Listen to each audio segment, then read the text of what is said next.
heavy cloud of like calcium buildup and stuff, that means they've got hard water. They might need to do something to fix that, okay? Expired and weak dishwasher detergent, like I was talking about. And low water pressure. What is the water pressure most of the time for dishwashers?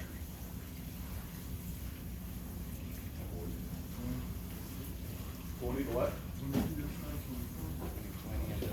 20 to 120 PSI. But again, you get down to 20 PSI on the low water side, it's going to take a long time to fill and a long time to wash. If you get up to the high pressure side, it's going to fill very quickly. It may overfill and cause a leak through the door gasket. Usually 60 to 80 PSI is a good standard for a dishwasher to work properly. Okay, so watch for that. You'll have gauges. You'll be able to put that gauge on there and see what the water pressure is. You can actually take that gauge, put it on the outside hose tap, turn on the water and see how much pressure is going to come into that gauge. Like I say, between 60 and 80 is a good range for a dishwasher to work properly. Anything below that take a little longer time, or maybe may overfill. That water pressure has a lot to do with what's going to happen, because those valves are timed out. They're not set on how much water might put in there in a short amount of time.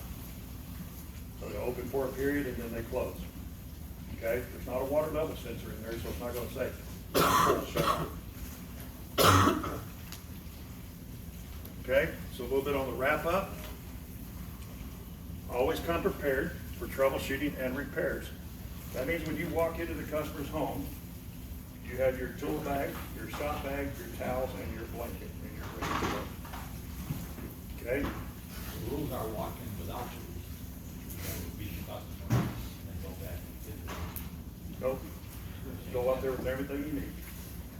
If you know what the call is, the call is going to tell you basically what the problem is, what the customer said. Go prepared.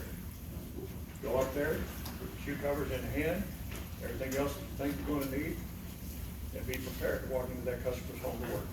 Which makes more sense, the way they load up. We gotta do it.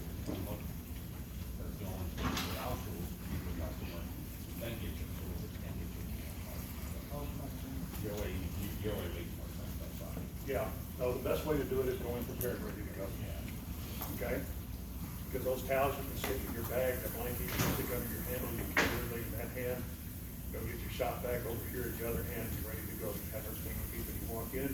If you have a part they've already preset, that should be at the customer's home, ready for you to go. Especially when it comes to Samsung, because I like to pre-ship parts on the pre-screening process. So just be ready to go when you get in there, so that you can get in. We were told only at the COD.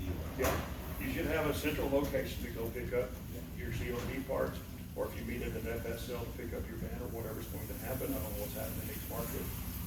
Some of that may be changing in the future, I don't know, but if it's COD, you will go pick up those parts. Now that they send you 5 parts on a COD, you put them all in? Absolutely not. You do proper troubleshooting to get to a core solution, right? Every time, right? We don't want to charge that customer for extra parts that they didn't need. Same thing with Samsung. If you go in, they send 5 parts, you only put in the one you absolutely need, guys. Don't put in all the extra parts, okay? Analyze the symptoms and determine the troubleshooting approach. Follow the troubleshooting checklist according to the dishwasher problem. And based on the symptoms presented and troubleshooting diagnostic, determine the probable cause. Make sure that you're getting to the core problem so that you have a core solution every time. We want to make sure that we're fixing it right the first time. First time it completes a part of your KPIs, part of your checks that you got to do every day.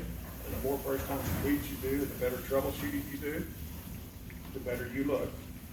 And it's quicker that you're going to get to come back and step up again.